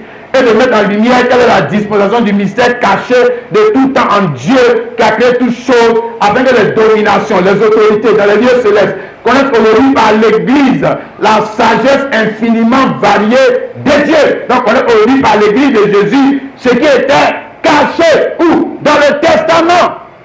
On voit ça maintenant. On voit. Ah oui, les frères, c'est pas la morale. Ce n'est pas arrêter de mentir, arrêter de voler. Madame, sois soumise à ton mari. Hey, le mari, faut aimer ta femme. Tu vois, non, c'est ce que la Bible prête. C'est ce que la Bible prête. Ça, c'est la morale. C'est pas l'évangile. C'est la morale. Non, arrêtez avec vos morales là. C'est pas l'évangile. Faux. On t'a dit que les gens de la première alliance ne faisaient pas ça. Non. Quand nous parlons de la semence, tu regardes dans l'arbre fruitier. Regarde dans l'arbre fruitier, tu vas voir la dernière semence. Quoi? Les fruits. Et le fruit te permet de connaître quoi? La semence originelle. Tu vois ça? Maintenant, comment il y a eu cet arbre? Parce que la semence, la première semence a été mise en terre. Autrement, il n'y a pas d'arbre. Autrement, il n'y a pas d'arbre. Si on ne le met pas en terre, il ne met pas, il n'y a pas d'arbre. Donc, il fallait qu'on mette cette semence en terre. Et j'ai dit que pour mettre la semence en terre, parce que dans cette semence, il y a toute la vie de Dieu. Donc, toute la vie qui était dans le testament est dans cette semence. Donc, pour qu'on puisse connaître toute la vie qui est dans le testament, il faut que la semence soit mise en terre. Et quand la semence est mise en terre, Jésus-Christ, à la fin du développement de la vie de Jésus-Christ, ça donne qui? Mais ça donne des chrétiens. Ça donne des chrétiens. Les héritiers d'Abraham, hein, qui sont héritiers selon la promesse de ce testament. Alléluia. Amen. Bien, maintenant, leur héritage, c'est celui-là qu'on va finir. Maintenant, ils rentrent dans leur héritage. Oh, alléluia. Ils rentrent dans leur héritage. Et leur héritage, c'est la partie de la vie de Jésus-Christ qui leur a été donnée. Voilà leur héritage. Pendant leur héritage, ils ne vont pas aussi. Hein. Tu n'es pas assis ici. Mais tu n'es pas chrétien, pourtant tu es assis ici, non? Voilà. Donc tu es dans l'héritage. Tu es dans ton héritage. Ouais. Mais l'héritage, c'est quoi? Hein? S'ils sont héritiers, ils héritent de quoi? Bon, ils héritent la vie de Jésus. Oui. Tu vas dire ça. Oui. Hein? Alors, je hérite la vie de Jésus. Hein? Mais moi, je vais parler de l'héritage maintenant. Parce qu'il y a un héritage avant l'enlèvement. Hein? Ils héritent de quoi? Mais ils héritent de la vie de Jésus. Ou de la partie de la vie de Jésus qui correspond à leur appel, à leur vocation. Parce qu'il les a appelés pour prendre possession d'un héritage. Mais l'héritage, c'est quoi? C'est la vie de Jésus, une partie de la vie de Jésus. Il dit, bon, toi, il faut prendre ça. Prends ça, toi, prends l'autre côté. Toi, prends le bras, prends le pied. Toi, prends les yeux. Toi, prends le nez. Toi, voilà, c'est ça, on dit corps de Christ. Corps de Christ. Donc, il est parti de la vie de Jésus-Christ qui sont donnés en héritage à qui? Mais aux héritiers. Aux héritiers. Aux héritiers. Oh, alléluia. Romains chapitre 12, le verset 3 à 6. Hein? Il y a plein de passages qu'on aurait pu lire, mais je vais lire le plus essentiel. Romains 12, verset 3 à 6. Il est dit, par la grâce qui m'a été donnée, je dis à chacun de vous de ne pas avoir de lui-même une trop haute opinion, mais de sentiments modestes selon la mesure de foi que Dieu a départi à chacun. C'est ça? La mesure de foi, ou la mesure du ministère, ou la mesure du don, ou la mesure de la révélation, la mesure du pays. Bah, le pays, c'est Christ. Ok? Dans l'alliance du sexe, le pays, on a dit que c'est naturel. Dans le nom d'Israël, on dit Nephtali ici, Aser ici, ton papa ici, toi ici, hein, Ephraïm ici, celui de Juda, il là-bas, toi ici, ça va là-bas. Donc on divise le pays, et puis chacun a son héritage. Tu as compris, non? Alléluia. Et puis maintenant, chacun doit fructifier l'héritage pour adorer Dieu avec le fruit de son héritage. Ça c'est ancienne alliance. Tu connais ça, on n'a pas besoin de venir dans verset encore. Quand même, tu sais ça, non? Tu sais que qu'ils sont allés dans le pays, ils ont divisé, c'était leur héritage, ils ont donné chacun. On n'a pas besoin de venir lire encore, on perd du temps. Hein, le frère, maintenant on dit la parole bien parlée, là. La voici. Hein? Voilà, si on t'a appelé à un héritage, on ne t'a pas appelé pour venir t'asseoir dans l'église. Non, non, non, hein. Voilà, donc il y a une partie de la mesure, ce qu'il a dit, sinon, selon la mesure de foi que Dieu a débattu à chacun. Car comme nous avons plusieurs membres dans un seul corps et que tous les membres n'ont pas la même fonction, ainsi, nous qui sommes plusieurs, nous formons un seul corps en Christ et nous sommes tous membres les uns les autres, puisque nous avons des dons différents, selon la grâce qui nous a été accordée. Voilà le pays là. Ah, si. Voilà le pays là. Tu es divisé. Vraiment, toi, tu es pasteur, toi, tu es prophète, toi, tu es don de ceci, donc toi, tu es évangéliste, toi, tu es libéralité, toi et la soeur, tu vas prier, tu vas faire ci, tu vas faire ça. Il n'y a pas chômeur, il n'y a pas chômeur, il n'y a pas quelqu'un qui vient sauver bande dans l'église de Jésus. Il n'y a pas, il n'y a pas, il n'y a pas. Si celui qui se constitue comme ça, c'est qu'il n'est pas dans l'héritage, c'est que tu n'es pas dedans. C'est que tu n'es pas dedans. Non, non, monsieur, non, c'est pas vrai. Avant l'enlèvement, il y a une partie du travail qui est donné à qui? Dans l'héritage, ton héritage, même on va dire quoi, dans le naturel même, ton père est mort, maintenant on vivait l'héritage. Il faut prendre la boutique qui est là-bas, et puis toi tu es là-bas, tu dors, grand, puis vu qu'on ferme la boutique.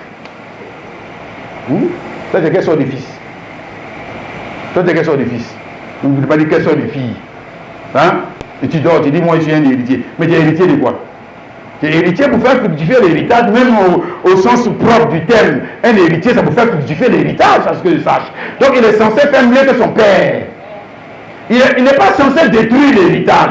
Il est censé faire prospérer l'héritage. Il est censé faire avancer l'entreprise. Maintenant que c'est lui qui a pris l'entreprise, c'est lui qui a pris le champ. Il est censé, alors qu'il y avait un champ, il est censé avoir 3 champs maintenant. Monsieur, tu ne sais pas ça. Tu ne sais pas ça. On lui a donné l'héritage. Il est allé vendre l'héritage. Il a bouffé l'argent, puis il est tout assis dans l'église. Et Jean, il dit que Dieu bénis-moi. On a fait bénir comment? Avec quoi? On a te bénir avec quoi? Il va te bénir comment? Il t'a déjà béni. Hein? Si. Maintenant, tu dois travailler pour l'héritage. Tu dois travailler pour l'héritage.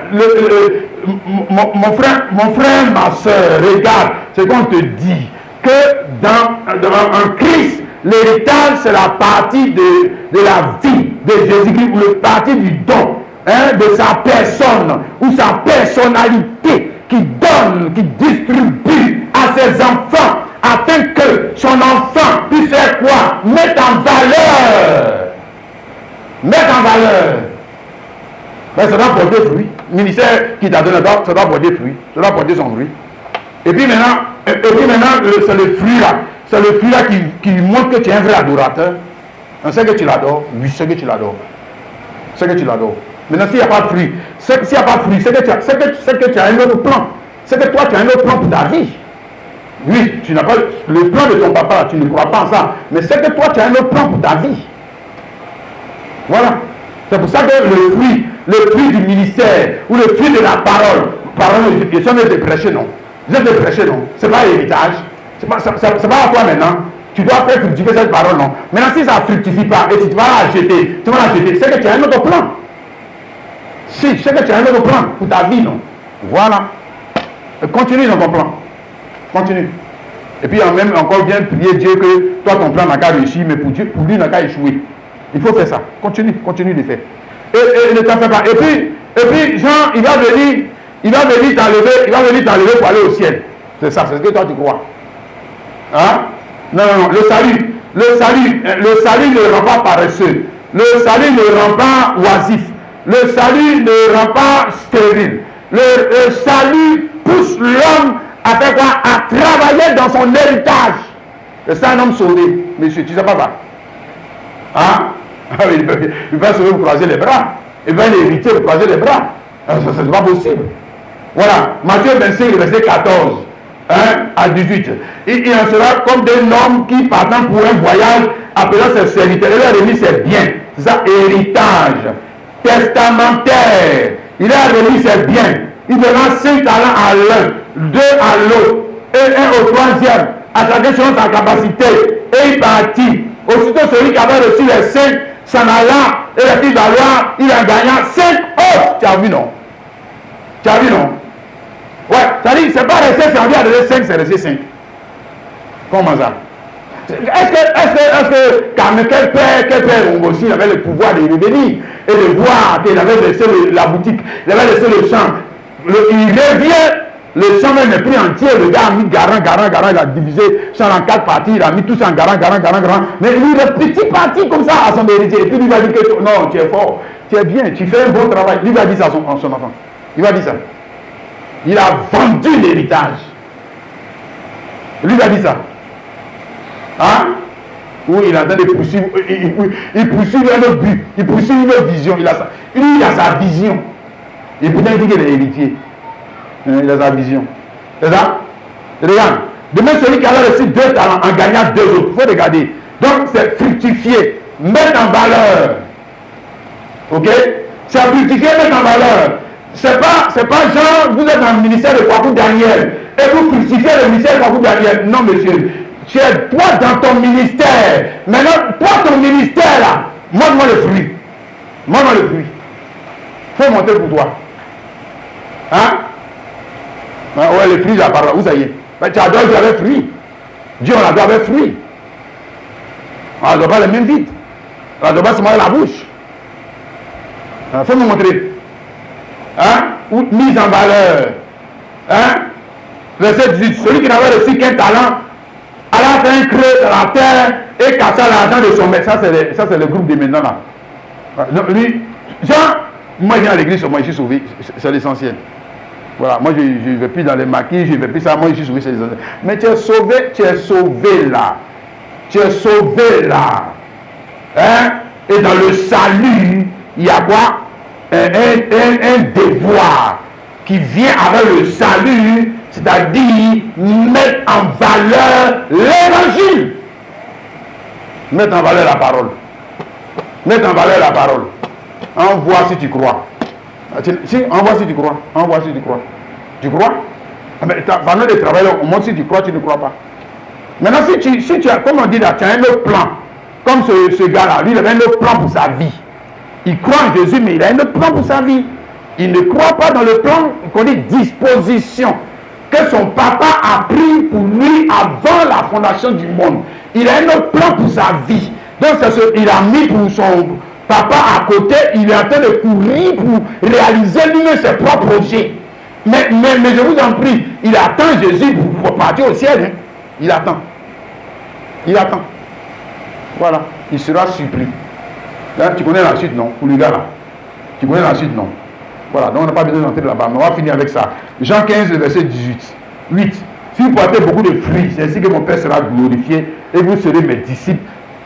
Alléluia. Donc, si vous portez beaucoup de fruits à partir de la sémence, hein, ici, il parle aux héritiers. Il parle aux héritiers.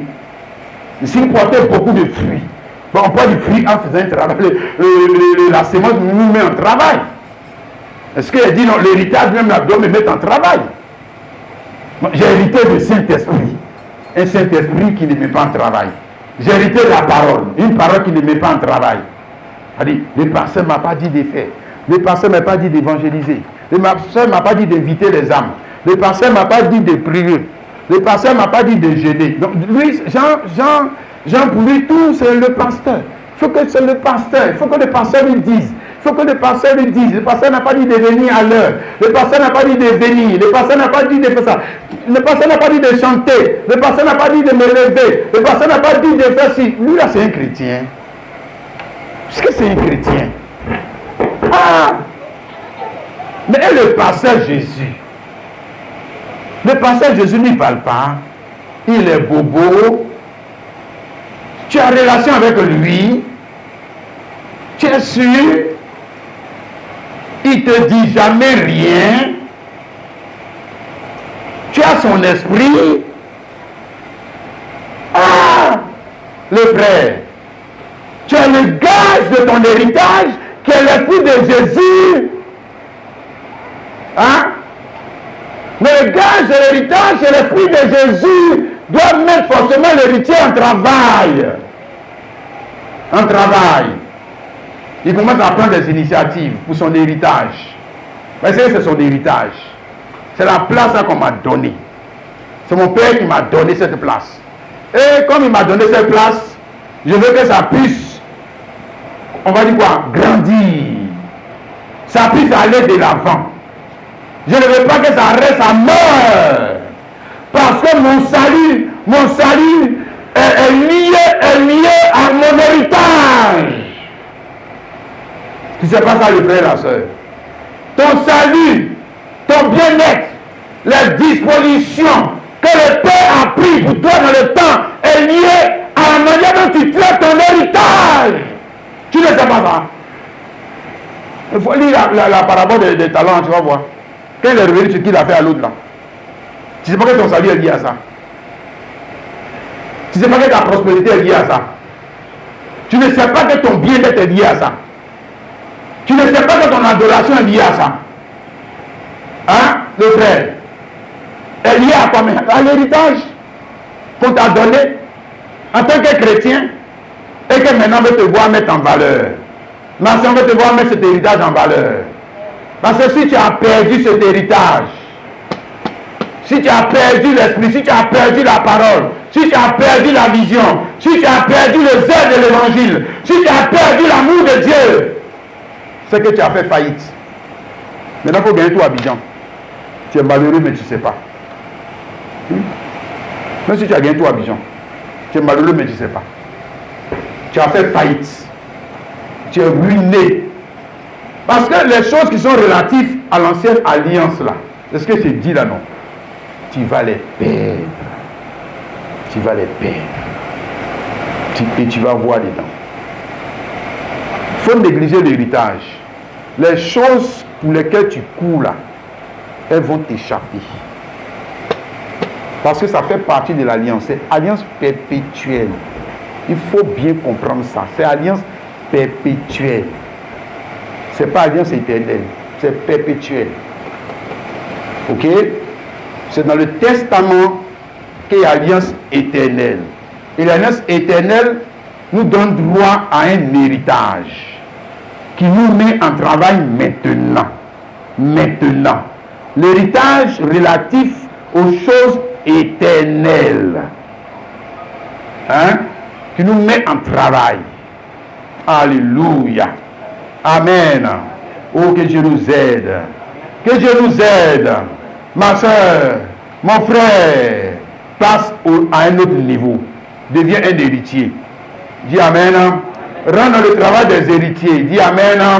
Ma soeur, rentre dans le travail qu'on attend d'un héritier. Rentre dans la vie qu'on attend d'un héritier. Rentre dans la vie qu'on attend d'un héritier. Qu'est-ce qu'on attend de l'héritier? C'est que l'héritier soit fidèle à son héritage. Et qu'il ne laisse personne lui voler son héritage. Il ne laisse personne lui voler son héritage. Il ne laisse personne lui voler son héritage. Il ne laisse personne lui voler son héritage. Non, ma soeur. Autrement, tu as tout perdu. Tu as tout perdu. Tu as tout perdu. On va s'arrêter là. Alors, vous allez vous tenir debout et on va chanter ensemble ce chant. J'entends mon sauveur dire. Hein? Voilà. J'entends mon sauveur dire.